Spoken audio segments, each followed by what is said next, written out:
Joe, your mic's not on. Sorry, thank you.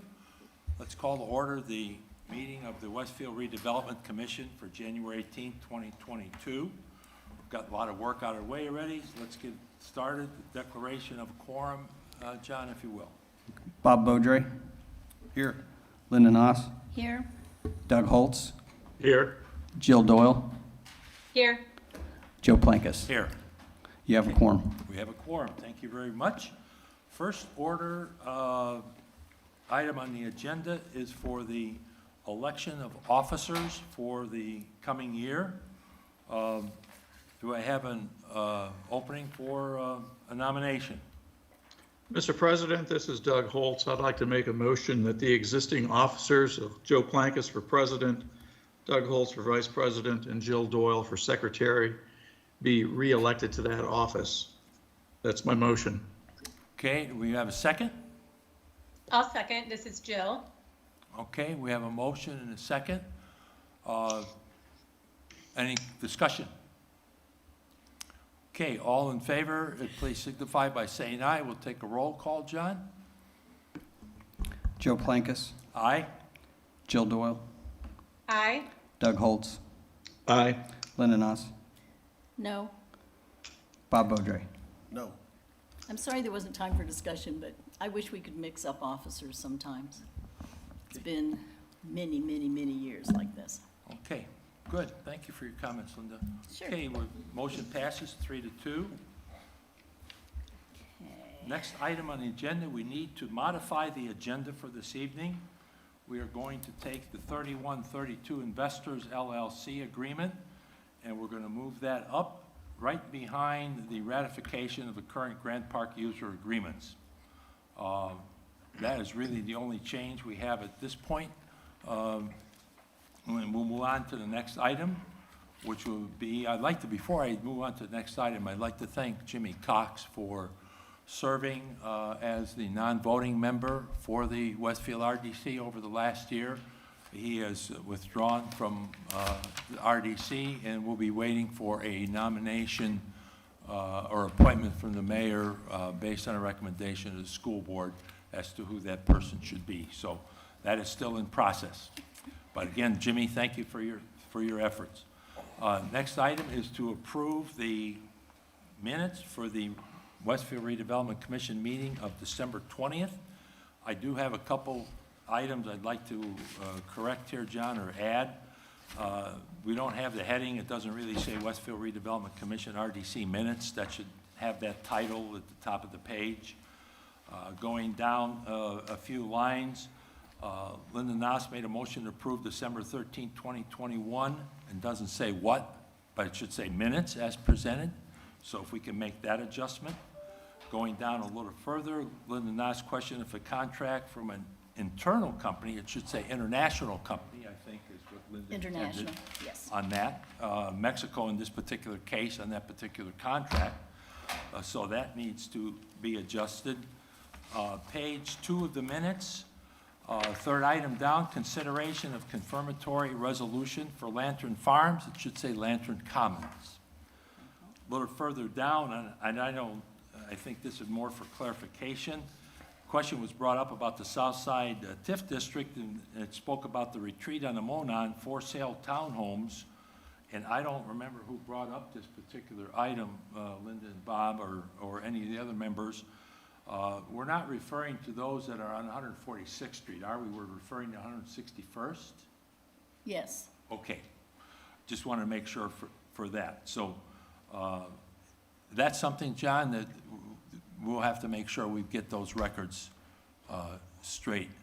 Yeah, I believe that Kim reviews this recording, and she will, Kim in the clerk's office reviews Right. this, and she'll update accordingly. great. Thank you for that. Great. Okay, that's the ones that I saw that needed some correction. Anything else from other board members? Commission members? Okay, if not, we're open for a motion for approval of the minutes as modified. I so move. Linda Nass. Okay, Linda, motion. Do I have a second? I'll second. Bob Beaudry, second. Thank you very much, Bob. We have a motion and a second on the floor for approving the minutes. John, take roll call, please. Bob Beaudry? Yes. Linda Noss? Yes. Doug Holtz, Yes. Jill Doyle, Yes. Joe Plankus. Yes. Okay, minutes been approved. Joe, can I say one more thing? While we were doing elections, we do realize, I just wanted to be reminded, since I'm new, is that the treasurer of this body is the clerk treasurer, per code. I was just reminding myself, because it's not someone we vote, it's just automatically clerk treasurer, and the treasurer shall report annually to the Redevelopment Commission before April 1. That's IC 36,714.8. Just wanted to say that. Okay, thank you. You're welcome. Okay, next item is approval of claims. Any questions on the claims? If I have not, do a I have a question. motion for, sorry. I do have a question. So we're still paying for Union Square claims out of the East Side TIF. Okay. Is that, I mean, I know I questioned something about that before, but it seems to me like that's not a standard. I mean, we've kind of deviated away from the past doing stuff like that. No, because that particular EDA has not started to spin off any increment, the adjoining EDA, East Side, we use it, we've done that in the past as these new Oh, I know. sub-allocations come into play. But it seems like in years past, it's come out of a different fund. I would have to look back at that, frankly. How much have we spent on Union Square so far? I'll have to get that and Okay. I could bring that to the next meeting. So if Union Square starts to receive revenues from TIF, and that probably won't be for a while, does this revert back to that, or would this go into any kind of a bond as a cost? It's also Lantern Commons and Wheeler, so I asked the same question. Yeah, so there's a lot of flexibility in general as to the Yeah. payment of professional services, and these are OW Crone invoices, which is the municipal advisor that advises the redevelopment commission. There is the potential for, if there's a bond to be issued, there is sometimes the potential to repay certain amounts to accounts. Generally, before that happens, there's a reimbursement resolution that's adopted as part of the bond process. And I know separate counsel is handling the bond aspects of that project, so I don't know if that has been presented or adopted to date, but there is, in the case of a bond to support a project, that does sometimes happen. I'm not sure if that's the case here. Do you know what the timing would be on such a resolution? Would it have to have been already in place before we actually formed that EDA, or part of that documentation? No, it would No? not. Okay, Yeah. thank you. Okay. Okay, any other questions? If not, we have a motion for approval of the claims. This is Doug Holt, so moved. I'll second that motion. We have a motion and a second. All in favor of approving the claims as presented, please signify by saying aye. John, roll call, please. Joe Plankus, Yes?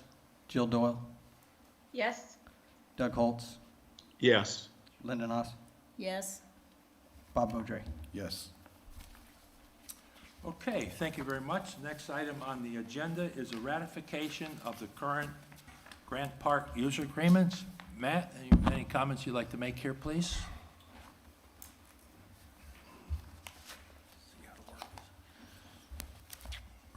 Yeah, again, Matt Trinian, Director of the campus for the record. These agreements here are pretty stock from previous use agreements. The one agreement that might look a little bit different than our use agreements is an agreement with Sunbelt Rentals as a part of the Gaylor event that we hosted this past week. So that's the only contract that looks a little bit different, but everything else is pretty stock according to our use agreements. Okay. okay. Just out of curiosity, Matthew, how many people attended the Gaylord? Yeah, the Gaylor event, so they tout about 1,900 employees due to COVID and some travel things. They were probably about around 1,600 employees at the event this past week. Okay, thank you. Okay. Okay, any other questions, comments from commission members? The only question I had, and I've talked to William about this before, and maybe, Matt, you were in on that conversation. I know sometimes we do give discounts. Do we have any kind of a policy on discounts, or is it just what is that based upon? Because I saw we had that on the college football. Yeah, so That was last year. Yeah, recent. so that agreement came to place through continued conversation with the host committee. So knowing that the Colts facility was the other facility in use, and they were not charging for the use of that facility for practice, we worked collectively with the Colts and the host committee to come up with a rate structure that fit both our needs and their needs to satisfy hosting practice at an off-site location. In regards to the theory behind it, is we really went around, located all the spaces that they were going to use, and narrowed it down to the use of one field for the weekend. Since that contract, they actually only used the field one day, and we got paid for both. So that was the kind of the line of reasoning to give that discount. Okay. And we can now say we had the national champions. national champions. Practicing in. We field CPAC. champions. There we are. I appreciate your negotiating, but yeah, Absolutely. they got a nice discount, Yeah. but we did receive revenues off of that, thank you. Correct. Yep. Okay, excellent. If no other questions, I'm open for a motion for approval of the user agreements. This is Jill Doyle. I'll make a motion to approve the user agreements. Okay, do I have a second? I'll second. This is, Second, Bob Beaudry. Okay, motion on the floor. All in favor, please signify saying aye. John, take roll, please. Bob Beaudry, Aye. Lyndon Us, Aye. Doug Holtz, aye. Jill Doyle, Aye. Joe Plankus. Aye. Thank you. Motion passes 5-0. Thank you. Okay, next one we're going to do is the 3132 Investors LLC. Birch Dalton, please come on up.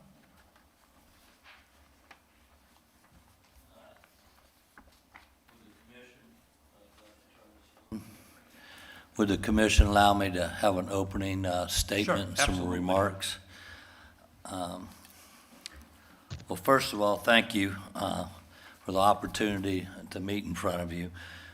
Since September, October, I've met with each and every one of you individually, and some of you multiple times, with Joe Plankus to discuss this request.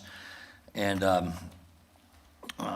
I think our respective attorneys, Cam, you can correct me if I'm wrong, have communicated in the last 24 hours on certain aspects of your questions, and he can speak to the documentation due diligence he got done on that. I'm before you here today to ask the commission for 5 points to the existing agreement. One, extend the current agreement with the CFA Community First Bank for an additional 33 months from maturity of July 2022, which if you looked in your Dropbox, we updated a spreadsheet that Mr. Rogers helped compile. Increase the amount to up to no more than 4.5 million. Defer the outstanding approximate 500,000 in guarantee fees to the extended maturity date, on or before the extended maturity date. Agree to 100,000 to be paid at this closing for the RDC support. And then there's a little thing in the document, Cam touched on it through the CRG part, but we need to vote to allow the library parcel to be sold as it's part of the collateral pool. We have a second mortgage on it right now behind Mag 7, but in our existing agreement, this body has to approve the release of that parcel to the library. I think you'll catch that in an amendment, but we need to vote on it. Just a quick history, since July 2019, obviously COVID caused a little delay in a lot of things for a lot of people, no different for us. But the state has since then committed $4 million in tax credits for the project, which is to be used for 5 specific things. 1, engineering. 2, architectural. 3, demolition, which we were taking bids, which will come in this week. We start April 4th. Environmental, which we found minor asbestos in it, and then for infrastructure, that would be roads, water, sewer. So it does everything to get the entire north part of the property in very pad-ready shape. Along with that, the $4 million the state's brought to the table, we know that NDOT was essential in bringing the $5 million for the road. 3132 has put in over $3 million in the gifting of land and for the drain and for the road, which, you know, if you look at the drainage there, it solves a problem not only on this property, but downstream. The RDC has realized $60,000 in cash payments to date, and we'll get another $100,000 at closing. And I think it's important to know that since 2019, we've not missed any debt payments and not in default in any way with the existing note. Even when our tenants left us for COVID or couldn't pay us because of COVID, we chose to help our tenants, not make them pay, but we still maintain our debt service. What I'm asking for is a vote today on these changes to our amendment so we can close on the HAPIC South, put us in the position to do two things. One, to be available for the next round of tax credits, which we're eligible for another $3 million after August of '22 for the HAPIC ground, and to allow the extension of this maturity so we have time to get through these sales that we've documented and Cam has discussed with our attorney. So in summation, I appreciate the many and pointed questions over the last 4 or 5 months and discussions. I think the Dropbox, we provided a lot of information, probably more than a lot of deals. And I think when you boil this down, you look at the land values from the current appraisal and the extended amount of note, you're looking at around 50% or less loan to value, which is a very good collateral position. And I know that everybody always looks at worst case and an exit strategy, and I would say that's a pretty good spot to be, whether we do one thing or not, but we know we got about 7-8 million of sales for this year, so we've got the momentum. I think we're working closely with the city, Downtown Westfield Association on how we're gonna extend the road up and curve on Park Avenue or Park Street and create one cool walkable area coming up from the drain. So I would ask for a positive vote on my request, and I'm here to answer any more questions that I haven't already answered. Thank you. Okay, thank you, Birch. I guess the first question, maybe a technical one for Cam, since we're looking at the library parcel, is that something we can carve out as a separate vote item from the other changes in the amendment, even if we have to have 2 amendments? Yes, you could, in terms of allowing, because I think the mechanics of this, and Birch, correct me if I'm wrong, would be that the amount of the principal would be reduced and the footprint of the land that is subject to that standby land purchase agreement would be reduced to carve out the library parcel. And that's the vote that's required to allow that to happen. Essentially, I think the library acquiring the property views that position that the RDC has under the existing agreement as an impairment to title and would ask for it to be released much the same way a mortgage is released when a property is sold. So I think that what he's looking for is the RDC to say, yes, we'll allow that amount of reduction in terms of the overall land area and correspondingly the amount as would be paid through the current owner. And we don't necessarily need to do it tonight because we won't close with the library until about March.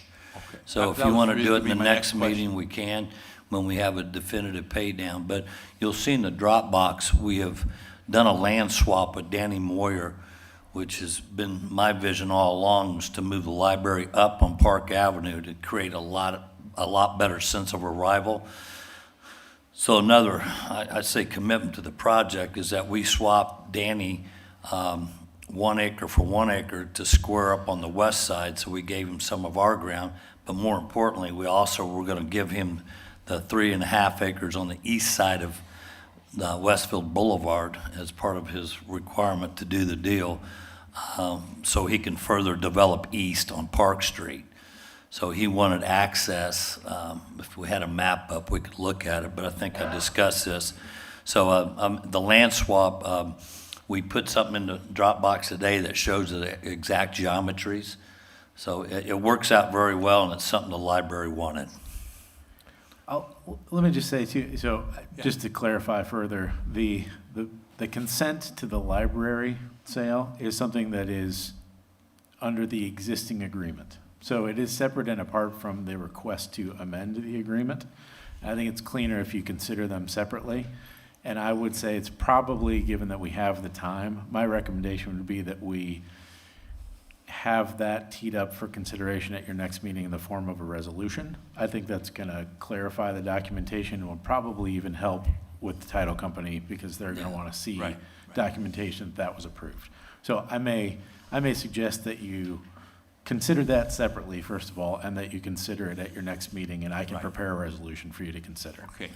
Thank you. The other thing too, Birch, if you would, is just kind of describe the buy downs, you know, going out for the next couple of years here with the parties that you're working with. Chris, can you go into my Dropbox? Is he there?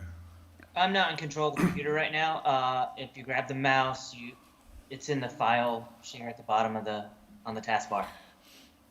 Can I ask Kim one more question about the library thing before? Sure. Well, I was just curious, I spoke with a couple of the counselors today after my meeting with Birch. Is since the location of the library is moving, will that administratively need to go back before the council for some kind of an approval?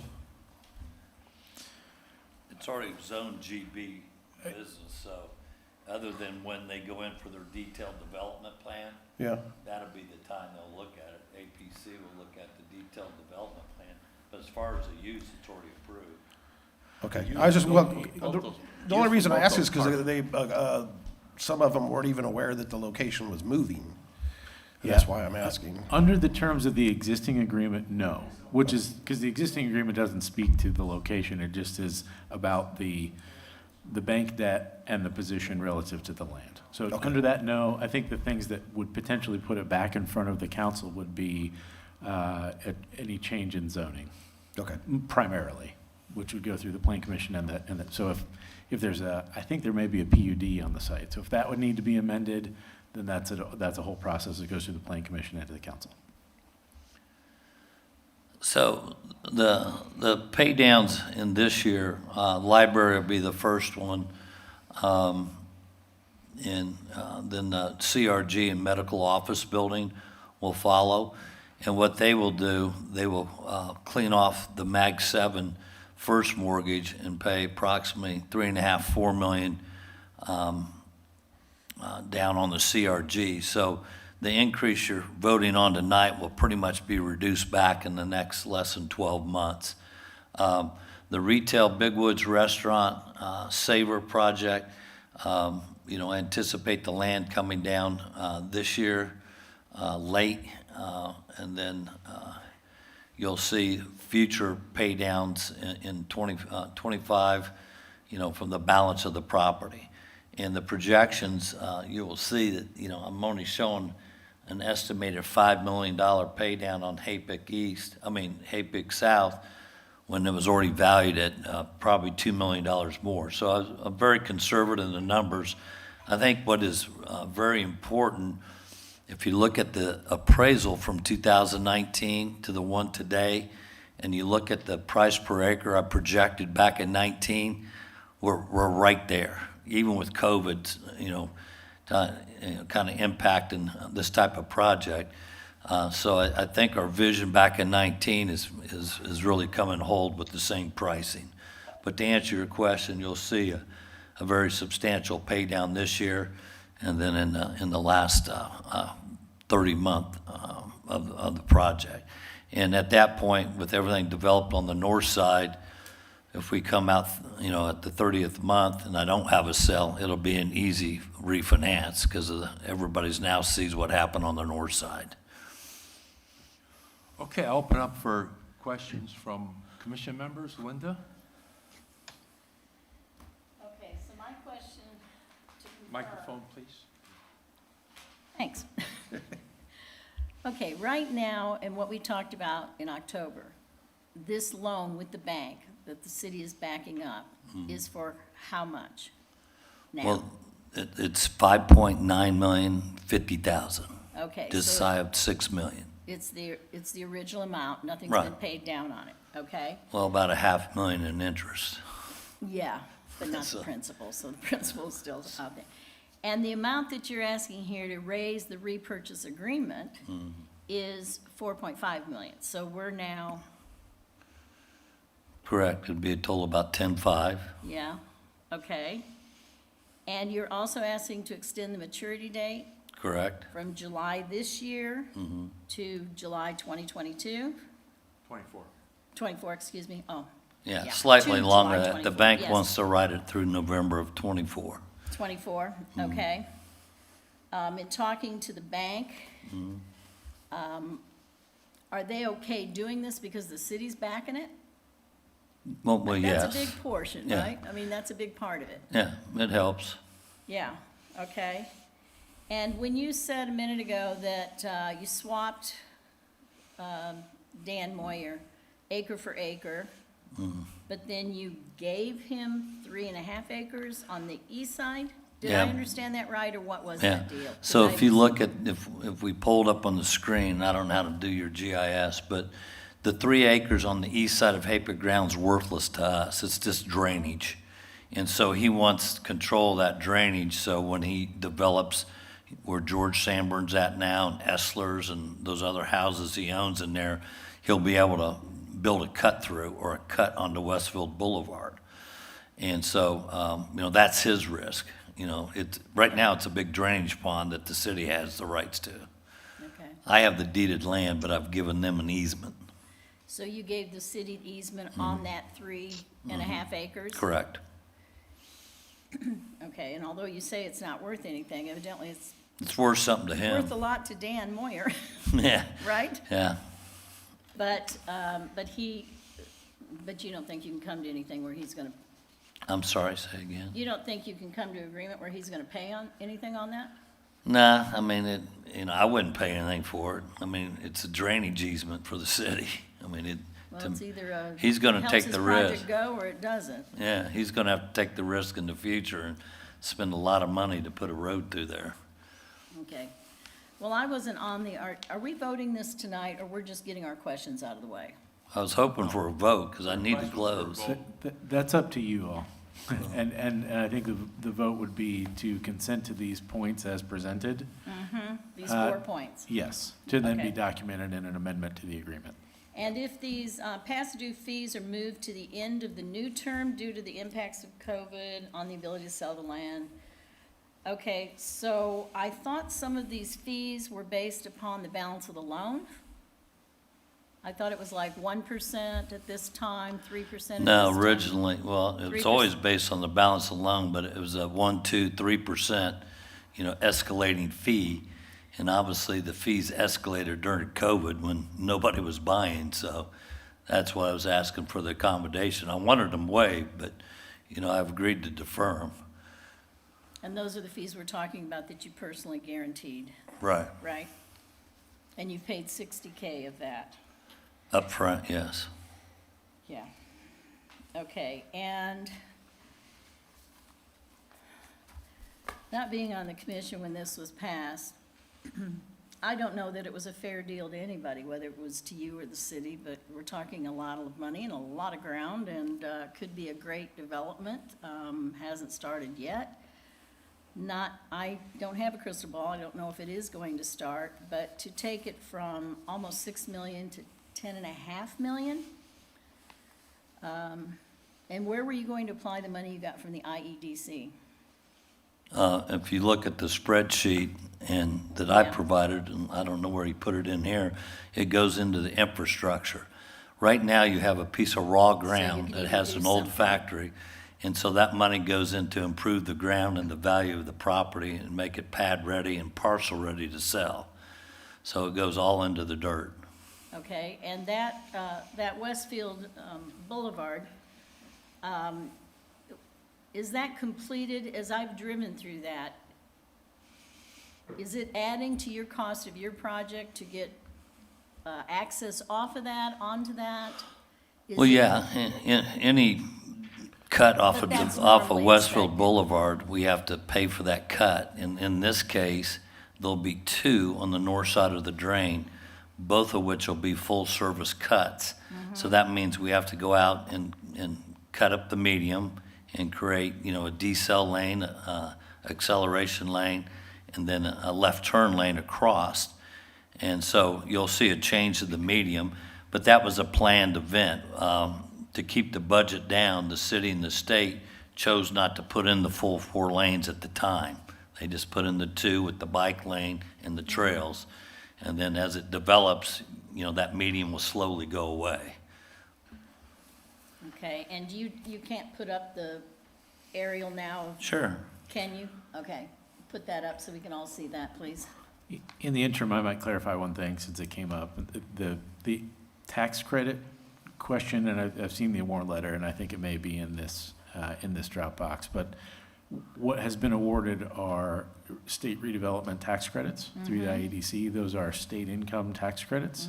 In order to monetize them to be used for anything related to this project, they would need to be sold because they're marketable to institutions and others with state tax liabilities at some discount to the total amount. So I think that's what you're contemplating, right, Birch, is to sell the Correct, tax they'll be credits? sold to a third party. We get, we've already had our documentation that we're going through with all the legal people. You know, we'll probably start, and we have a lot of interest from a lot of people. We'll start marketing them in March, April, probably get the proceeds in May. But this is kind of, will help you here. This is in your Dropbox. This is the land that we're swapping 1 acre to this land here. Danny already owns this, or the NDOT owns some of it. They have to do some state work there. So now if you know, he owns Hardee's and all up there. So now he has a good developable site. This, we moved the library up. They still get their 4.3 acres they wanted. And then, you know, my idea is this road through here is the new Park Street. And then, so this is that cut we talked about here. And then the library will have to decide where they're cut. So when they put their cut here, that'll dictate where Danny will have to put his. I mean, first come, first serve in that world. That's just the way the city's always been. So, and this little block right here is all drainage. And this is floodplain here. Right. So, you know, I feel it's a good deal for the library. I mean, I've been a friend of the library, served on the board for, 6 years, and it makes sense to push them up there and then have the Midland Trail go right into the building. It's a good move. I mean, it'd be very, very creative for it. And then here, you have the apartments going in here, the medical office building here, and we have another drawing for that. And then along here, we have restaurants and a big shared parking field. So a concern you had was you lose a little parking here at some point until you build whatever you're doing downtown.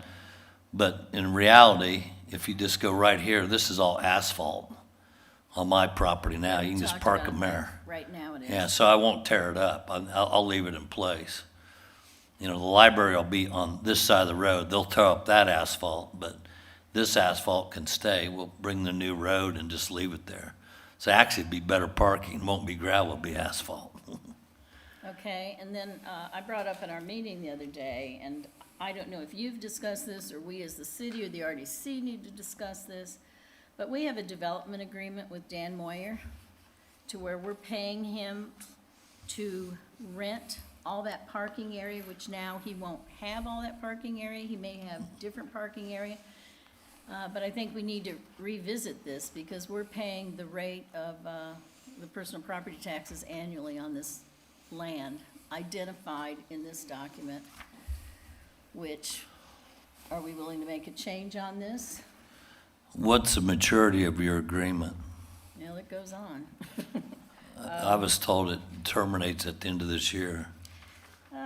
Let's see. So, this is Jeremy, can you hear me? There's Yes, somebody we can hear talking. you, Jeremy. Yeah, so that agreement about parking is on a, we'll call it a month situation right now, and we can Yeah. cancel it 180 days in advance at any time. Did anyone understand? It's month to month, So it And can they be can cancel terminated. it. And they can cancel at any time, or We- we can. We can. We can, yes. It says either party may terminate the lease without cause upon notice of termination in writing to the other party at least 6 months prior to termination. That's why I'm asking about dates. Correct. Or I guess if we agree, we can terminate it, if we both agree. Is that what you would understand, Cam? We don't have to stick to 6 months if two parties agree? If both parties agree, you would not, correct? Okay. Yeah. I Because this mean, clearly but- calls out those 7 parcels that we're paying on, Okay. and he's not gonna have those. I don't know when you're finalizing that. Yeah, Go ahead, let me Cam. just say that more clearly. If both parties were to agree, it could be terminated sooner. Yes, okay, yes, that's what I was trying to say. Thank you. But in all reality, even when it's deeded to, whether it's deeded to 3132 or then to the library, any land transfer is subject to an existing lease on the property. I mean, that's common real estate. So you may end up dealing with the library. You know, they may not build on it for several months, so. Yeah, But we I have can to assure you, amend- Danny we and I have to will amend accommodate something. parking because I want people down on my property, so we'll figure it out. But we'd have Okay, to, we'd anything have to else on amend this? something. That's all I have right now. Okay, Bob? Yeah, I have a question. This is for John. So, from a, I guess, a pessimistic point of view, let's say Bidenomics kills the economy in this next year. Okay, I know it could be a little far-fetched, but we're on the hook basically for 10.5 million, and there's a default.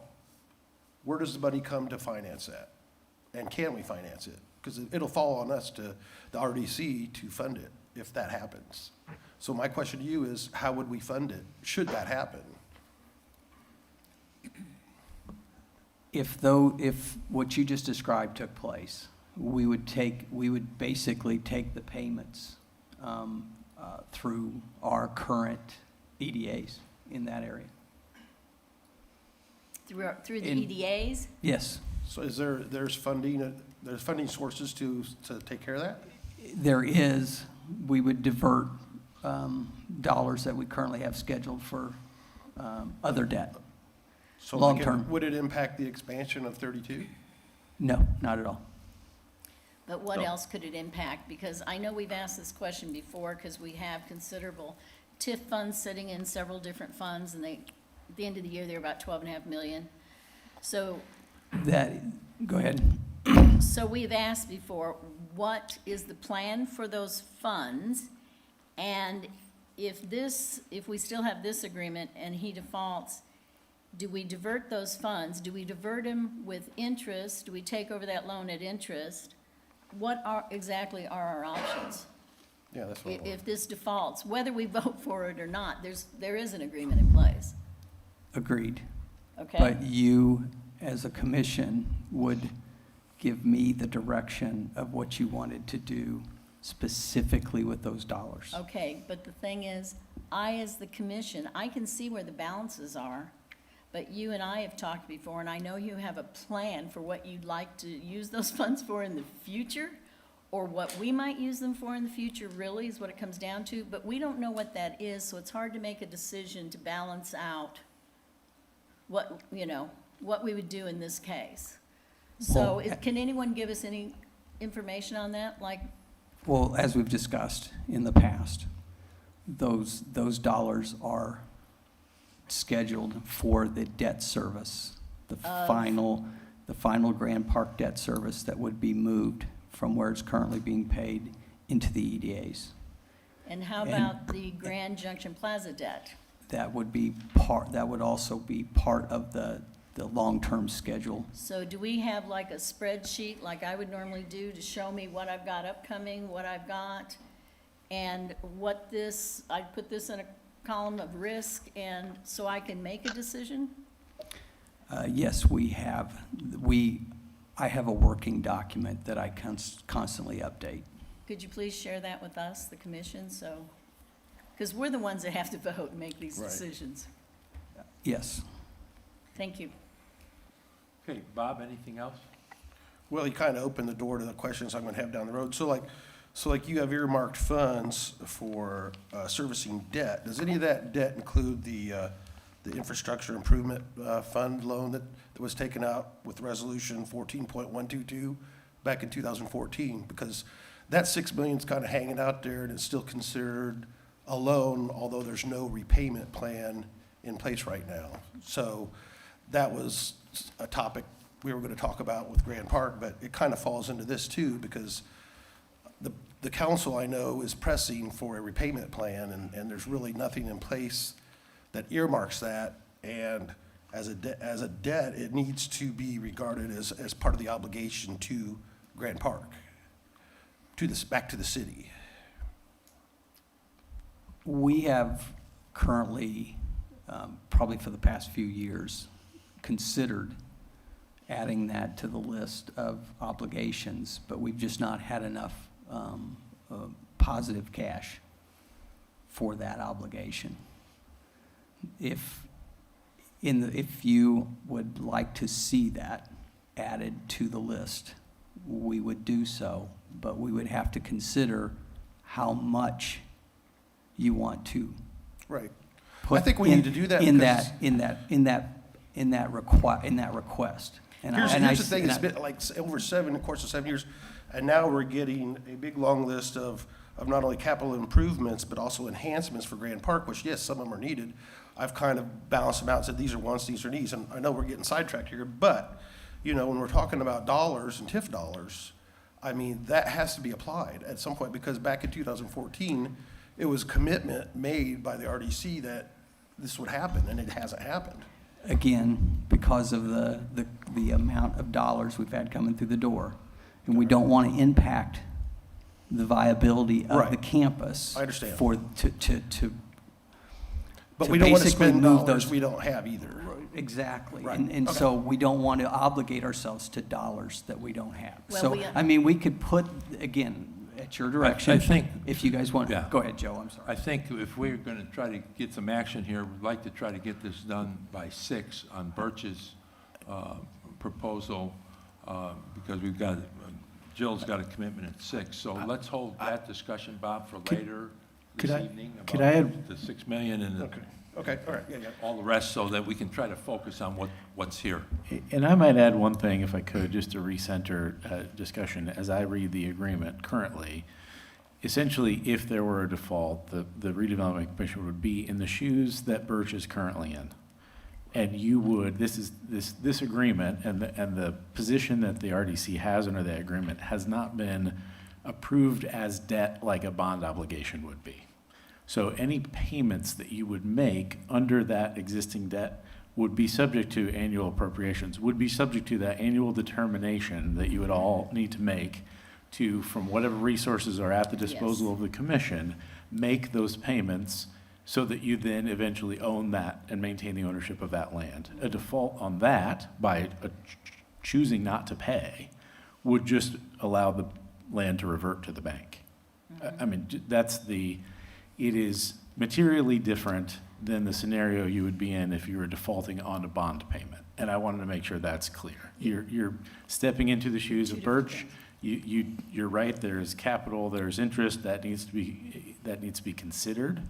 And the purpose of taking on that obligation would be to then own and control that real property to the furtherance of the duties and mission of the Redevelopment Commission. But that is an annual determination you would make as to prioritizing the use of the funds. Hey, Joe. I appreciate that, but for us to make a decision, we do need to know some of these numbers. We need to understand unfunded liabilities. I know a lot of people didn't even know this land transfer agreement was out there. And I really appreciate, Birch, that you gave me every document I asked for. You just kept filling them up in your Dropbox, and you've given us more now, and I appreciate that. But we don't want to make the wrong decision, and we need to have all the information to make it, and I think John has some of that information for us. I would like for us to not vote this tonight, postpone it till the next meeting, try to gather all that information so we can really look at it. That's where I would feel much more comfortable. I don't know what you're seeking in that other information, but you asked the question, and it's right there. That's your current appraisal. So if you're exposed to 10.5 million in as is, where is, just if they dumped it at an auction, you're at 18 million. And you'll see the HAPIC that we're asking for, third one from the bottom, the contributory value, 7 million. So even if you did a forced lick auction on this stuff, you're coming in at 50% loan to value. I mean, that's a pretty solid LTV. So I don't know about all that other stuff, but between what Cam said and this, your risk is pretty freaking low. Plus, I've demonstrated 36 months of making debt payments when nobody's paying me.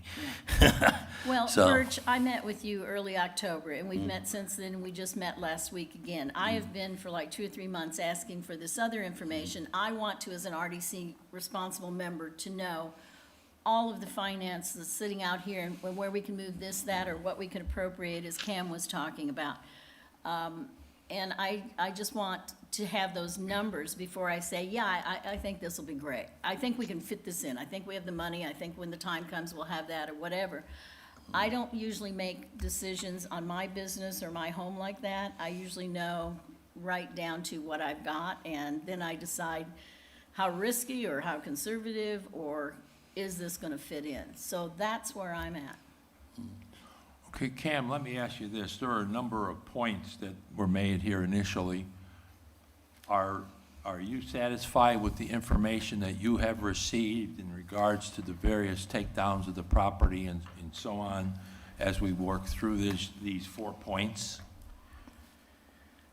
Yeah, just from a due diligence perspective, I know there was, as you see in the schedule that was shown earlier, you see some projected sales that would be material to your consideration of the requested amendment. And so I wanted to be sure that I had eyes on the documentation behind that, which is sensitive in nature, and so the Birch's counsel and I he's exchanged that, sent me those purchase agreements so that I could review and summarize for you.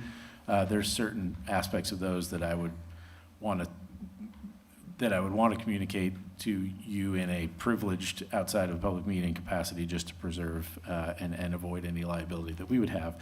But I can say to you that I have seen purchase agreement with several amendments with the library. It's my understanding that the due diligence on that expired December 31, 21, but a 4th amendment is forthcoming. I have seen a purchase agreement with the prospective apartment developer. I think the main thing I would be clear to you all on that I think you would anticipate is that the acquisition of that property by that developer is entirely contingent on zoning approval and entitlements for that 300 apartment project to move forward, which does put that very much in the provenance of the Planning Commission and the City Council to.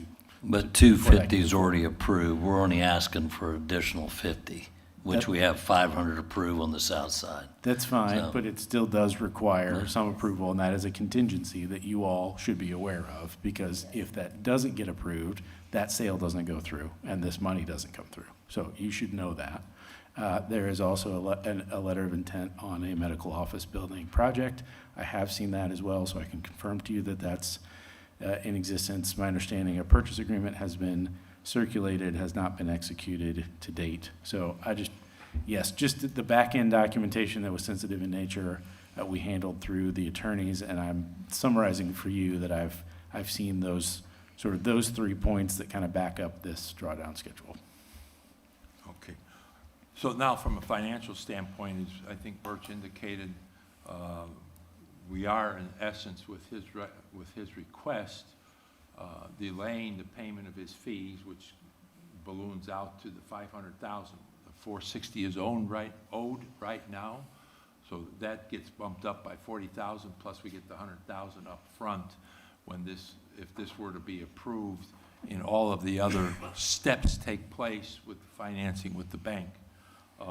So I guess it's up to us at this point to, since there are some things here that do support some of the numbers in the early stages here, looking forward for a motion for approval, or a motion for any other step that commission members would want to see.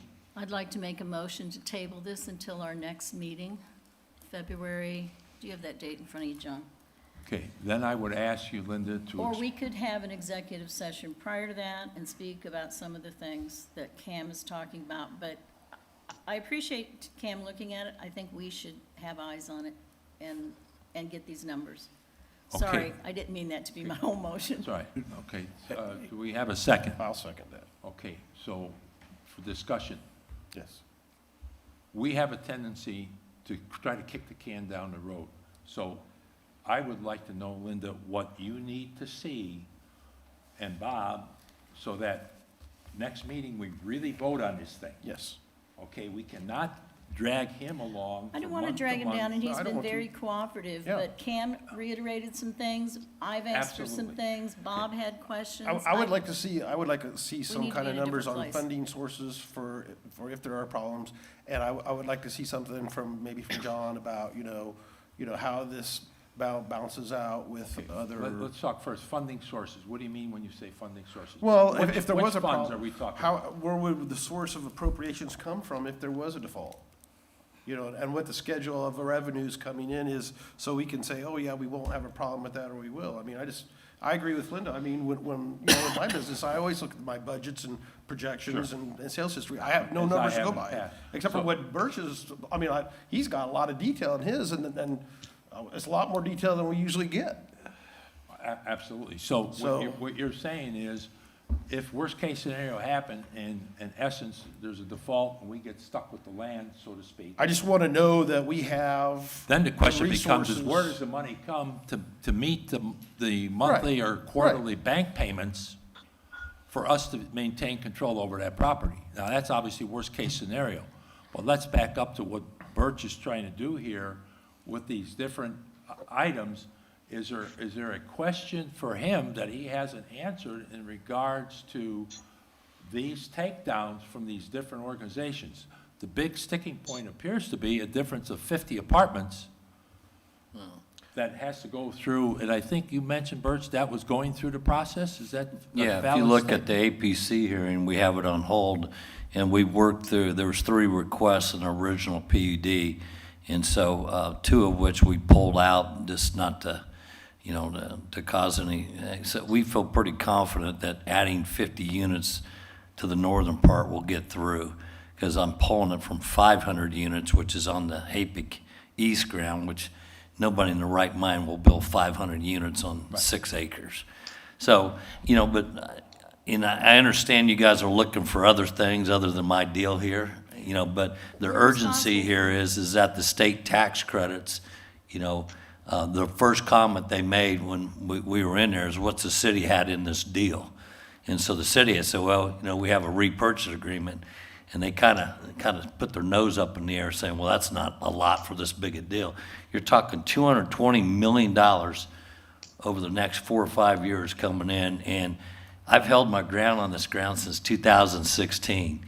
So in reality, if the deal blows up on my watch, you sell it. I mean, and you're done. So, I mean, when you look at risk versus reward, the city's looking to gain $2 million plus in taxes, 220, probably 600 jobs. I think the risk reward, line here is pretty low. I mean, compared to some other things that, the RDC's done over the years. And we got a proven track record. CRG, look how nice the apartments are at 161st Spring Mill. 100% leased. 100% leased, available apartments. All right. The medical office group is the largest cardiology group in Indianapolis. They're building a 4-bay operating room in a 60,000 square foot medical building. That's what we've been waiting for. Exactly what we've been waiting for. And you have the largest medical developer out of Dallas doing it. I mean, you got, I stood the ground since 16 and took the hits and been paying the bills. This is a time to go, no-go. I mean, Okay, okay, Birch, good point. Okay, we have a motion on the floor to delay this, and we can figure out the interim steps if that's the direction we take. So I'll call for the question, and we'll take a vote. John, if you will take a roll call vote on Linda's motion to table it to a later date. Mr. President, typically when a motion has been made and seconded, there's a period of discussion. and then a vote is taken after that Yeah. period of Okay, discussion. I'm sorry, Is that Doug. correct? Yeah, go ahead. You and Jill, if you have some comments, please join. Okay. A couple of points. You know, we've talked, Birch, about the tax credits. My understanding is that those tax credits have not yet been voted upon by the state. Is that correct? I've signed the acceptance letter, which your attorney's seen, and then the board, as a matter of formality, it's on their quarterly board meeting the first week of February. Do you know So, when that meeting is, Birch? no, I don't. First week of February is a quarterly IEDC board meeting, so. Okay. So they still have to vote on those tax credits. The second point I want to make, Linda brings up some very good points. I do feel that the city is flush. I think this property is, as the appraisal has shown, is extremely valuable. If this deal does fall through and the city holds this property for a period of 1 to 2 years, I think we would stand to make a lot of money on this property. But I understand also that Birch is waiting to get a decision been made. We've been working on this for the last 4 or 5 months.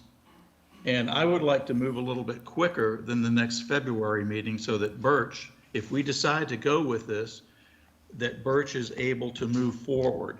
So if Linda and Bob are looking for some financial documents to support where the money is coming from, and I understand and I appreciate what Linda brings up, trying to see where the money is coming to deal with your own personal finances from a home standpoint. I support that. I agree with that. But I'd like to move a little bit faster on this deal so that we can allow Birch to either say, yes, we're going to do it, or no, we're not going to do it. I really don't want to wait till the February meeting. I'd like to get this thing resolved on a quicker basis. We could schedule a meeting Yeah, we got scheduled. as soon as, Yeah, we can as John gets schedule a some special numbers meeting, together. executive I mean, session. I'm flexible with But- times. Okay, But- Jill, Go ahead, let me Jill. ask you, I- Jill, I would agree with Bob. I do think Linda has brought up some great points. I too would like to see a little bit of the money that the city has to cover this if something were not to work out. But I agree with Doug in that I would like to move quicker so that Birch can move forward and would be open to a meeting prior to the next scheduled February meeting, if we could make that happen and give Linda and Bob and all of us time to review the documents from John that we need to see. okay, let me ask John and Cam a question here. John, can you put together in rapid succession here, assuming some back and forth on the financials this week? I know it's a short week. Okay. Cam, are you available, let's say, if we were to compromise on the timing for next Monday to have an executive session? Yeah, let me open my calendar. Okay. Okay, so I guess what Mr. I would say President, as a compromise then and I agree, we need to move this along, Can- is I just wanna- saying we can get this done, can you modify your motion, Linda, to indicate that we would meet a week from, well, next Monday, to give, in the meantime, work on the details behind the scenes and get a final up or down vote next Monday? Wouldn't you I- call the meeting as a president? Well, I mean, but the Yeah, but commission my has to motion vote for the said, meeting, Bob. I believe it said, the next meeting. But I also want to say that I happen to know that Birch has been trying to get on this agenda for a very long time. So I don't want to feel like I've been dragging my heels, because he has asked months ago to be on this agenda, and I was not opposed to it.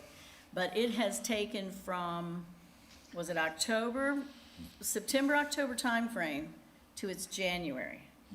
That, don't put that on, on us. But the things that Cam's talking about, the money, if you want to have a special meeting, I'm okay with that. But I'm not ready to vote tonight, and I don't think we've discussed everything completely, because we're talking about, you've seen documents we haven't seen. Letters of intent, et cetera. I have. So I would yeah. like to amend my motion if I need to. I said I would like to move to table this to our next meeting, to be called by, how would you like me to say that? Like the president? By the president, that's fine. By the president. I think that's- We're so- good, Cam? Okay, so we got a motion, we got a second that we would continue this to a special meeting Right now, I'm going to say Monday, because that gives us some time to sort through all the numbers and any other documents. Maybe Birch gets some additional information on the contract from the medical folks and all the rest of that that's still pending, so it makes it a stronger argument. If we're okay with the way Linda stated that, let's take a vote on that. John, take a roll call. Bob Beaudry, Aye. Linda Noss, Aye. Doug Holtz, Aye. Jill Doyle, Aye. Joe Plankus. Aye. Okay, so we'll communicate via email with the different parties and keep Birch in the loop on it so we know where we're at. My suggestion would be is we would have an executive session, and then we would go into a public session to take the actual vote, because obviously we have to do that in public. Thank you got for work your to do. time. Does that Mr. work? President, this is Mr. Bertrand. I have a very question. I have a conflict next question. Monday, Yeah. but we can make sure that someone's here, or we can find a new date. Right, okay. We'll do that as a special call meeting, so we'll notice it 48 hours in advance, and, yeah. Yes. So, I think we're fine on the motion. We can schedule as needed. Meeting next week, I think. Well, we'll maybe have to do it at 5 o'clock again, Yeah, Bob, to yeah, get yeah. enough time That's for all of fine, us that's to do that. I'm And there'll flexible. be a lot of correspondence in between, I think, Sure, yeah. that'll handle a lot of the details that maybe we don't have to get into a discussion. We'll have the answers beforehand. Right. So.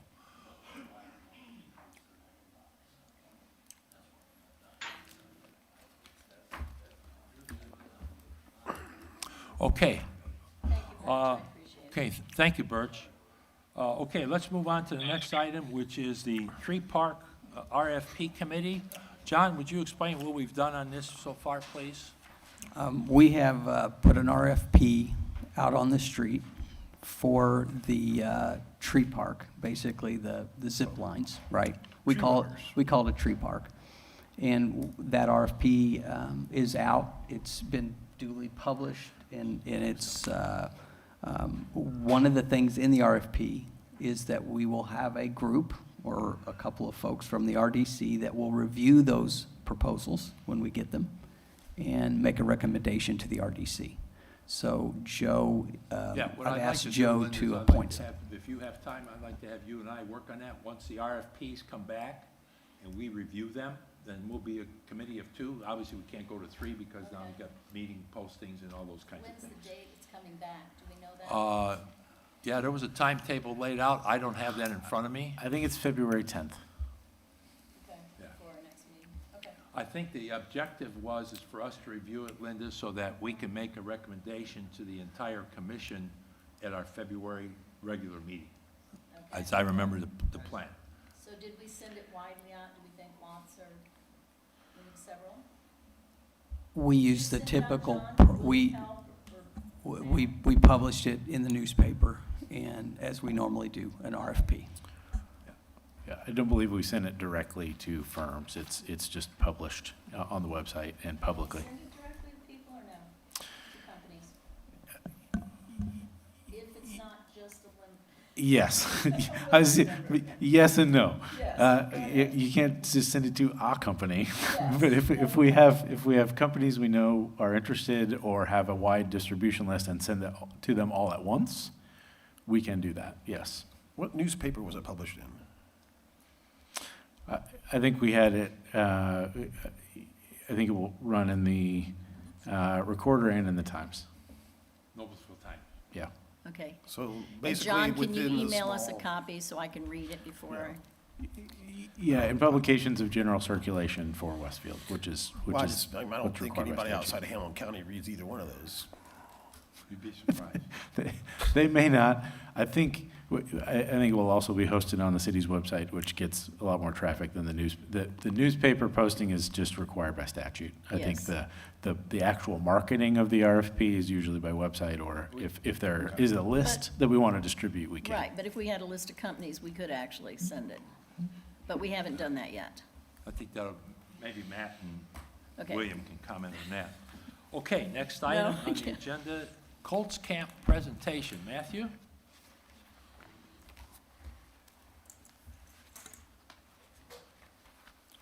I think everybody has probably seen PR notice from the city. Matthew is now our executive director for director for the Grand Park. Welcome aboard. Thank you. He's Yeah. been with us since day one. He grew up in the mud fields and the soybean fields, and now is running the show in the 400 acres. So welcome aboard, Matthew. Yeah, thank you. Again, Matt Trinian, Director of the campus for the record. Before we get into the Colts relationship kind of presentation we have laid out here for you today, I wanted to just do a brief introduction of some key staff members and Great. reintroduce William and his team with Legacy Sports, just to ensure we're kind of all on the same page as we continue to march down the line here. So, entering the agreement with Legacy Sports Group, there are four key pieces that they're responsible for. So that's business development, marketing, sponsorship, and then they're involved heavily in the research hub. So I'm going to have William come up here and just kind of introduce some key staff members, and then I'll introduce our staff. Thank you. Thank you. Good evening, everyone. William Knox here again in a different capacity, but still looking very much forward to working with this group to advance all things sports related for the city of Westfield. Tonight, I have just 2 of our 7 staff that we have with the company. Jesse Stass and Hannah Martinez are with us. Jesse is the VP of Operations for the company, so she kind of dabbles in a little bit of everything, but particularly will be working with us related to Research Hub and other kind of consulting projects they'll do. She'll lead the strategic planning process that we'll plan to conduct here very soon with this group and others in the city.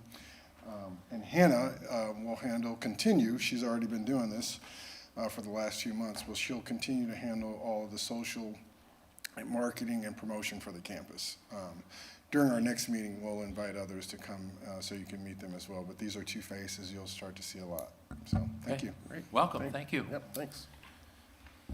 So aside from Legacy's responsibilities, the Grand Park staff that I have the pleasure of leading really hits on 4 key areas, and that includes grounds, maintenance, operations, and client services. So unfortunately, my grounds manager and my maintenance manager are out for a previous commitment, but I have with me Sean Owens, who is our operations manager here, Sean. and then Rachel Nelson, who is our head of client services. So these 2 help me tremendously throughout various events and are well integrated with all clients that come to the facility. So I wanted to make sure that you guys had an awareness of kind of who the key players are. And the other piece that we'll be working on and producing is kind of an org chart that you guys have at your disposal to review and take a look at. So with that said, wanted to present to you today just a recap of what training camp has been and what it means to the facility and the community as a whole. And this is obviously very dedicated to the training camp time period, but I also wanted to include some key pieces that have come because of the relationship with the Indianapolis Colts. So first off, wanted to include a recap of the last few years of camp. So starting in 18, we had, that was the first year camp, kind of a breakdown of the different practices that we had on campus.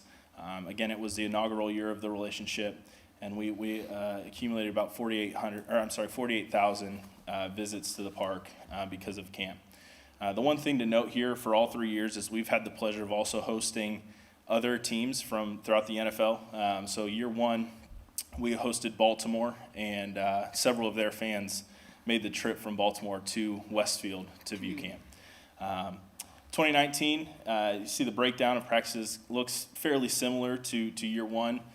They did add a few additional community days. We did have a relocation of Colt City, and that's kind of been a revolving theme throughout the past few years as Colt City's relocated, but we have more of a permanent home now for that piece.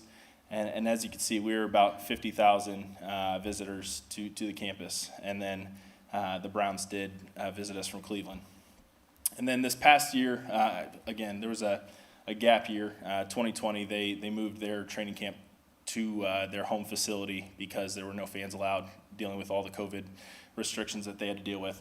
21, as you can see, this past year, the campus or the practice breakdown really slanted heavily towards morning practices, and just to notify you that those practices are all practices in the schedule for camp is really driven by coach, with some input from the marketing side of things. So this past year, We did see that 14 practices were in the morning with 2 evening practices, and those 2 practices are when we hosted the Carolina Panthers. And as you can see, there was a pretty significant drop in fan attendance. Probably the biggest piece of that was COVID-related. And then some things that we've discussed with the Colts is some of that drop-off did play into the practice times. So we're in communication with them when it comes to those pieces, doing everything we can to encourage coach to schedule those afternoon and evening practices to lure fans to the campus. So, and then as you can see, they also had a handful more community days, and this was the first year that they utilized the campus pad and the Colts Play 60 field that is now adjacent to fields 10 and 31 on the campus. So kind of just taking you back to the original kind of thought of the benefits gained with hosting the Colts at the campus. Obviously, there's a great piece of brand association with that horseshoe there. That plays large not only in the local community but nationwide as well. In that, we received, and there's numbers below, a lot of local and national media coming to the campus to market the training camp. Obviously, there's a lot of travel and visitors coming to the Westfield area that would locate and eat in our community here. And then finally, there's a lot of further growth because of the relationship, and I'll get into that here in a little bit. So these are just a breakdown of some statistics because of camp. Obviously, with the help of Westfield Welcome, there's a significant haul from the community to really pitch the Westfield way into what camp means. And it's my understanding that a few of you may have volunteered at camp before, and it's a great way to continue to grow the Westfield brand and really show the Colts what Westfield means to, or what the Colts mean to Westfield. The other piece just to keep in mind here is that above and beyond what we do for them from a community standpoint, they've done a handful of things for us. They were involved this past year with the College Summer League that Bullpen Tournaments runs. They had a Colts night that they activated in 2021.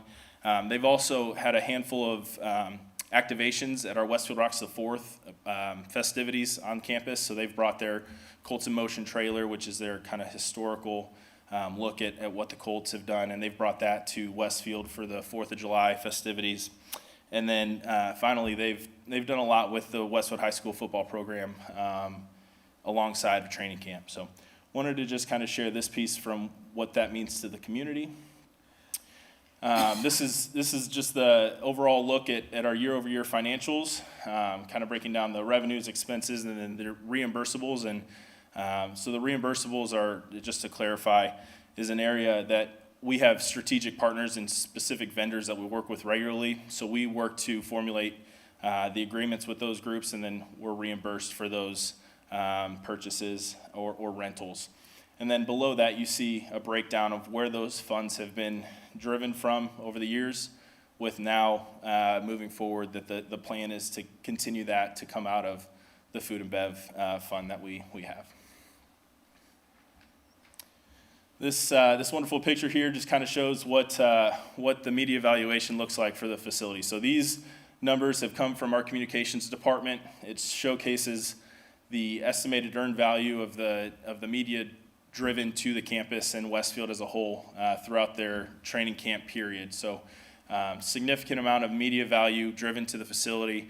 Again, a lot of local network coverage, but also national with ESPN, NFL Network, name your national coverage there. So this piece here, just wanted to show this, and this did get updated from the original presentation that I showed you guys on Friday. This was the one piece, was the field improvements number was originally just kind of a placeholder. I was waiting on some information back from the Colts, from some of the Colts staff members, was provided that update. So essentially, these are capital improvements to the facility that the Colts have invested, that these assets stay at the campus. So we've been able to turn some space into the event center into larger locker rooms, which now house an additional 90 lockers to our inventory, along with 2 shower rooms. So As you can see here, we've actually attained revenue from those assets, again, without putting the capital in ourselves. The Colt City Pad is an asphalt pad, for lack of a better term. It's a large parking lot that's utilized for marketing activations during the Colts training camp period, a lot of fan activation there. But we have the capability of using that space year-round as well. So we've engaged in communications with some of our crucial events that take up a large amount of space to drive some attention to that area and use that again for some of those activities. Alongside of it is the Play 60 field that you see a picture there of. Again, that is an asset that the Colts have put in to our campus. Again, during the training camp period, this is widely used for kids to enjoy the space, learn how to play football, go through some drills.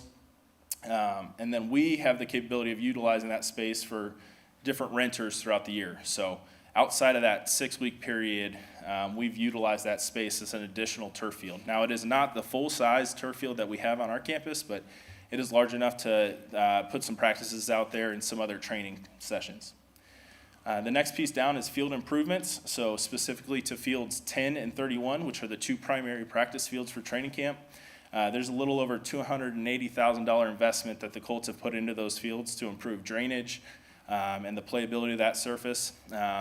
Some of the natural barrier there's a tree line that sits just to the east of it, and some of those early mornings, if you have some rain, that sun doesn't quite pop up, and so there's been some drainage enhancements there. Again, allowing for a safer field and allowing them to get out on that field after a quick rain. And then the last piece is there's now 3 sets of field goal posts that we have the ability to add to our existing 3 fields. We can now add those to these 9, 10, and 31 for an additional 3 fields on campus. So we can now have 6 full-sided fields utilized for football if necessary. Now, I just did some quick math on this, Matthew, and it looks like this is roughly $1.5 million, which offsets the $1.5 million deficit that Yes. we've generated over 3. So it's a wash. Absolutely, and these numbers here, as I've already hit on, these are assets that stay at the campus, and we've actually generated additional revenues from. So, good point. Maintain them? Do we pay the cost of maintaining? We do. So throughout the outside of the training camp period, we maintain the grass fields, and then the turf area we do groom and do our natural maintenance pieces there as well.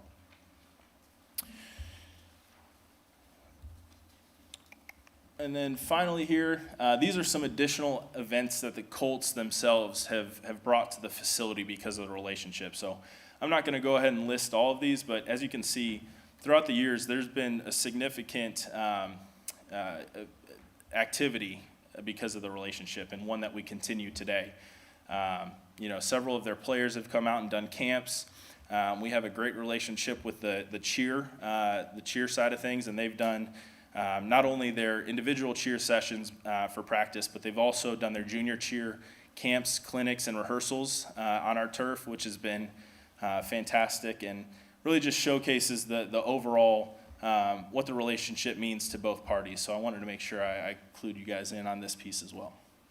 Additionally to this, one thing that I did want to hit on, as we do value the relationship, it did come up earlier tonight that Georgia did practice at our facility. One nice piece of our relationship with the Colts is they actually loaned us or allowed us to have some additional equipment to allow them to practice at our facility. So working with their staff, they transported additional equipment to support that event, which was needed as we don't have some of those assets on campus.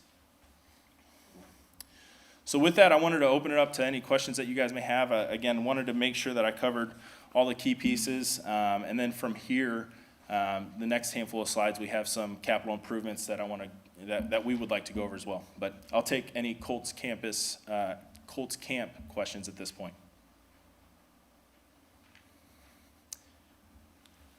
Say, Matt, this is Doug Holtz. I think it's a great idea that you're going to be working with the Colts, because I feel bad that the attendance went down by half from 2 years ago till today, and I understand the reason for it with COVID. I also understand the reason with Coach Reich wanting more morning sessions. but I would like to see it open up more possibly in the afternoons or evenings so that there is more community involvement. The second point, I think it is the capital improvements that Joe pointed out at $1.5 million does help to ease the pain of $1.4 million negative in the revenue situation. And I think that's important to point out, that this is a kind of a wash situation for us as a city. So I appreciate the presentation. I think you've done a good job of laying this out, and I appreciate it. Yeah, I appreciate those comments. One thing that came to mind as we were discussing is the one piece that I did fail to mention is that Jeff Brown and his team with the Colts have done a tremendous job of being advocates for the campus, and that played out a few years ago. The Miami Dolphins were in town and needed a venue to practice at ahead of their game against the Colts. They practiced at our facility. That was a great piece, and for whatever reason, just about every end of training camp, there seems to be a hurricane that impacts the New Orleans area, and they've been on the hook on the phone with us a few times to say, hey, what would it take to get up there? For whatever reason, it hasn't worked out. They found another location, but we're on the map, and Jeff has done a tremendous job of showcasing. We have a 360-degree virtual tour, and he has told me that he shared that with every NFL franchise. So it's really neat to see that that information and that tour has been shared with all those franchises with the comment of, if you need a place to practice while in the indie market, this is the place you need to be. So, yeah. I have a question. So Yes, sir. is there, I'm guessing there's no kind of agreement in place as to like times of training camp activities? Because I feel like with the attendance, you've been affected more by the actual schedule and that being in mornings than anything else. I mean, I'm a big football fan. I've attended football games in October, November, December, NFL games in different cities. And I can tell you that COVID has not affected the attendance at the games. And I'm not saying it doesn't affect it a little bit, but I think you're really being affected by the schedule of the activities more so than the COVID, so. Definitely understand that comment. That actually. I didn't know if you guys had something in place where they would guarantee so many evening practices or if they're willing to do something like that in the future so that won't impact you so negatively? The one big piece is in regards to kind of that insurance policy that we basically have of if we don't meet the certain mark of $100,000 of annual revenue, there's that makeup. And we actually experienced that this year because of some of those attendance pieces. And speaking with Jeff and Joe, they don't want that to happen again. So a lot of that did play into, obviously, we did speak about COVID, but a lot of that is derived from some of those timings of practices. So we do have communications going on to try and get that figured out and level that out a little bit. Great, that worked as an incentive then, huh? Yes. Yeah, we don't want to see that again. Yeah, none of us want that, right? Yeah, So, yeah. right. Not at all. Okay, go ahead, Matt. Perfect. I'm actually going to flip this over, this next piece. I'm going to be here, but William Knox is going to help lead some of these 10-year capital improvements plan as this impacts some of his new plan that he has coming in. Hello, good evening. So we'll go through this and Matt will help chime in. We also have Blake Hibbler here with us with Bullpen Tournaments. This was definitely a collaborative effort to go through this. I think we've been discussing this plan for about 6 to 8 months now, and it's probably it was probably good that we did not get it completed earlier, because if we were discussing a plan today that we put together a few months ago, it would be pretty much null and void, because as you can imagine, the price of materials and labor has all changed probably forever. So the reason that it took us a little while to get to the point where we are today is because we wanted to provide a capital plan that was based on actual quotes that we received from third-party vendors, not just arbitrarily putting numbers into a document for your review. So the process here, we worked with Blake and his team. Matt and his team, from an operational standpoint, went out and looked at all of the assets, and we've been collecting this information over the last few years, but we just really kind of refined our approach and looked at it from this 10-year mark, which we wanted to kind of go through. These items that are listed here, I believe you got this document as well as some supporting material. These items that are listed here are just some of the key items that we've identified for replacement, and also some potential improvement items that we've discussed at previous meetings. The focal point was on replacement. You know, we're in our 8th season of the campus. So as you can imagine, there are some things that are starting to kind of wear and tear a little bit. The most significant on both sides of the campus are our synthetic turf fields. And while we've done a good job of maintaining them over the years, they are starting to show their wear. They're still safe. They are still very much so playable, but now is the time where we need to start thinking through the strategy for replacement. I believe Blake actually has done a more recent project than us, but I think his procurement timeline for when they put in their infields was probably less than 12 months when that project happened.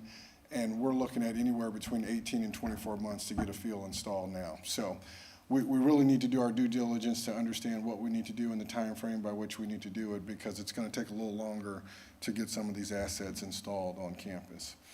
So we've gone through, and again, this took a good amount of time to make sure we kind of align these with the priorities, but we've gone through and identified some of the needs and placed them on this project timeline. This is all, we call this a living document. So while we're presenting this to you today in this format, the next time you see it, there could be a shift. And that could be due to our ability to be able to actually perform that scope at that given time, or something else has popped up that requires our attention. If we have one of the major units in the event center go out, that's, the last repair bill we got for that was $20,000. So I can only imagine what a replacement bill would look like. So depending on what that looks like, we could shift some of that strategy. But this is what we've come up with today. One of the goals for myself, Blake, and Matt were to just showcase all of the replacement items and kind of go through the buckets of money that we have to kind of prove out a theory that over the next 10 years, we would be able to fund the capital improvements through the operational dollars that are coming into the account, as well as the money that bullpen supplies to the escrow account. So there's two tracks here, as you can imagine. One is the turf escrow. The other is what we're calling our operating account, our 640 operating account, which we'll work with John and legal to figure out the appropriate plan of action for that account, to figure out what we need to do to parcel some of those funds to go into a capital replacement / improvement account. But this is a look at the turf escrow.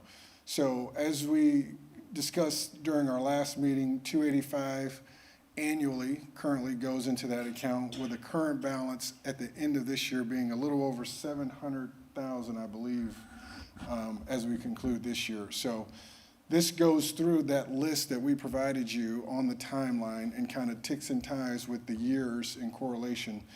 As we get out to 29 and 30, we were not able to get direct quotes for some of those, but we did apply a multiplier. We know that the cost of a field today is not going to be that same cost in 2023.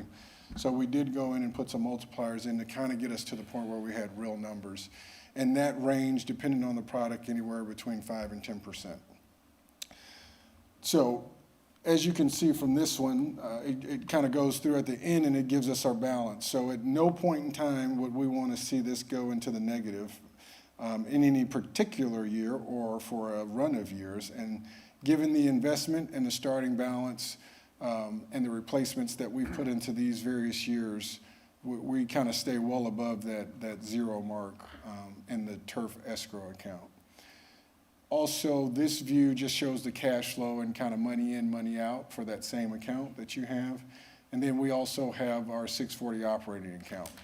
So this one's a little different. This is taking funds, existing funds that we have. Next, I would have liked to have done this in reverse order, but I know this was the urgent matter.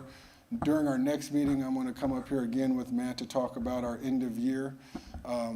We had another great year from a financial perspective from the campus. Our net operating cash is more than we've seen in previous years, so I'm going to be excited to share some details with you guys about that. But the theory here is that we would pretty much put about anywhere between $6 and $7 million into a escrow account similar to bullpen that could only be used for replacement and improvements for the campus. If we do the math right, once we get to the end of this year, we should still have about $1.5 million that we could keep in our operating account for cash flow purposes and sweep the rest of those funds into another account that we could use solely for capital improvement. So same exercise here. We went through and kind of modeled everything out through the 10 years and again are in a position to maintain a healthy balance as we go through some of the improvements and changes. As you get out 27, really starting 28, we're speculating there, and we didn't want to go too aggressive, not knowing what things would look like. So as we transition through the years, obviously those later years will get filled out a little more, and we'll have a little more information about where we are and kind of what things happen prior to that. So that definitely will get flushed out a little more as we go on. I believe, and this chart here also showed the kind of the cash flow. The plan was for me to show you the document that we use to generate some of these numbers, but as you can see, it's not going to allow me to do that because technology does what it does. It never works when you want it to work. But essentially what we've built is a document to where if Blake comes and says, hey, we got to change this diamond, it needs to be moved to 25 instead of 27, we relocate that and it repopulates the entire plan. And we're able to kind of really quickly assess what a change like that would mean to the overall 10-year plan. So Matt will have that document and we'll be able to kind of change it and on the fly, give you different views. One of the things that both of us desire are stadiums on the diamond and on the field sports side of the complex. We've plugged those into these numbers and we would probably need to figure out a way to get a little more funding into the accounts before we could tackle that purely through these accounts, but there are other opportunities for us to look at that as well. So the different models that we present over time may include some of those improvements once we feel like we're at a point where we can kind of make that happen.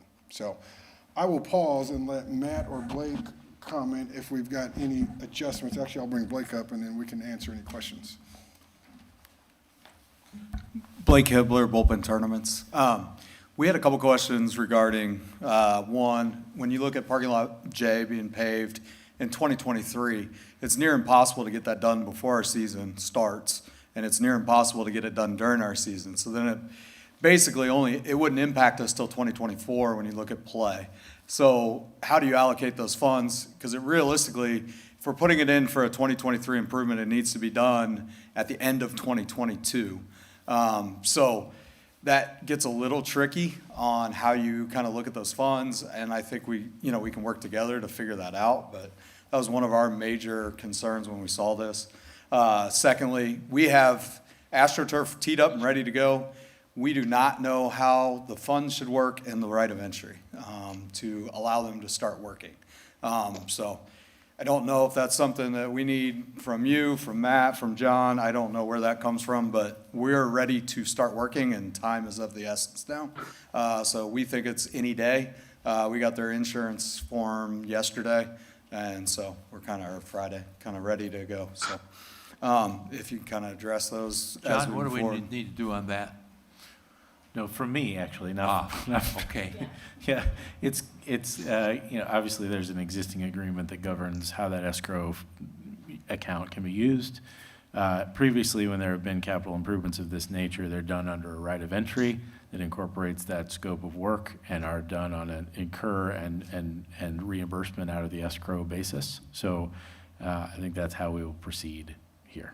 Yeah. Okay.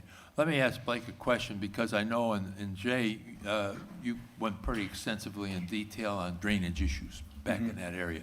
Is that something where you do the drainage improvements maybe at the end of the year, and then the following year you do the paving, or?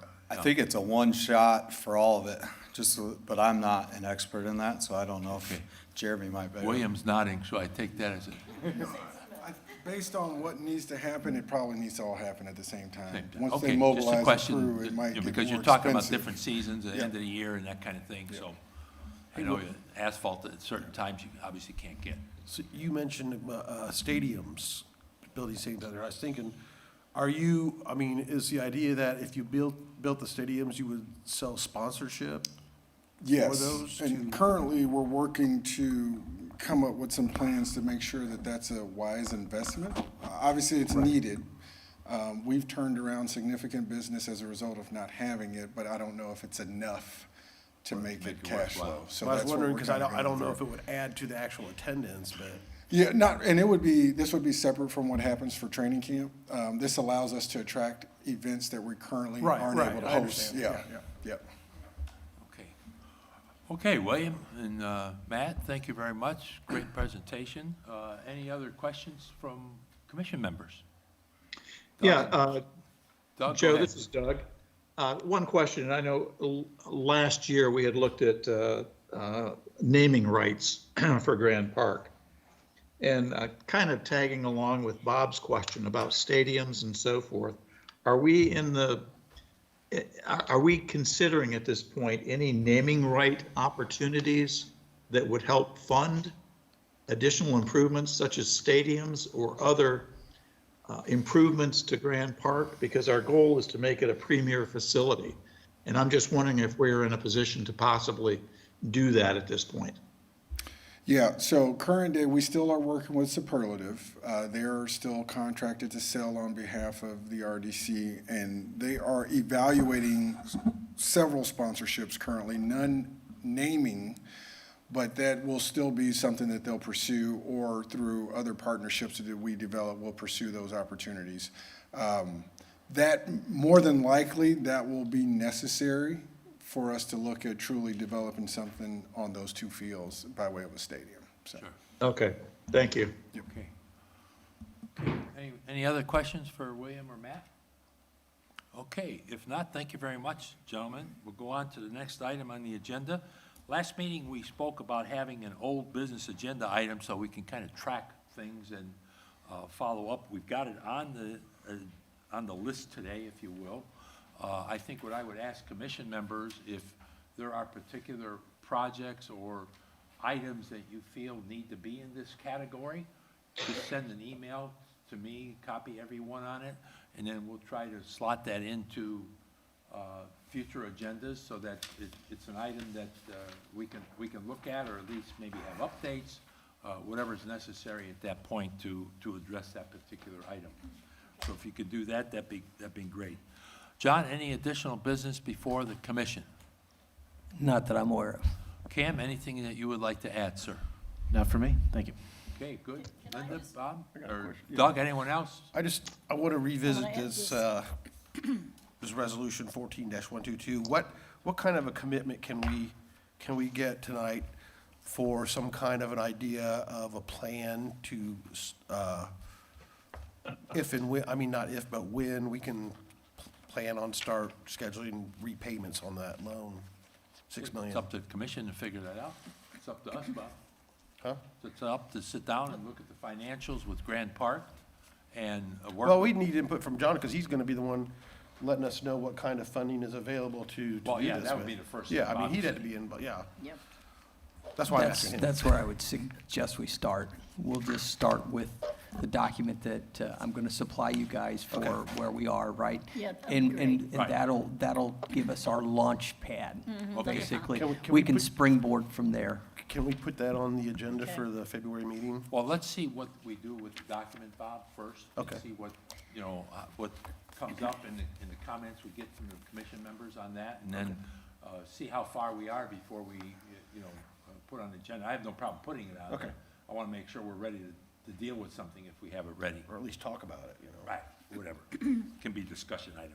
So I just had this one thing, Joe. We talked about it before, that the Redevelopment Commission had a resolution. It is actually number 3-2010, which is the resolution of the Westfield Redevelopment Commission authorizing advance payment of claims. Remember, we talked about having it, but we couldn't find it. I couldn't find a That copy was on the back from 2010? 2010.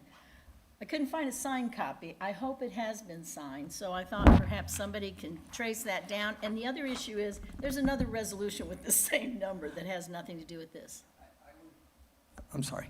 I would suggest that you reach out to the clerk's office. Yeah.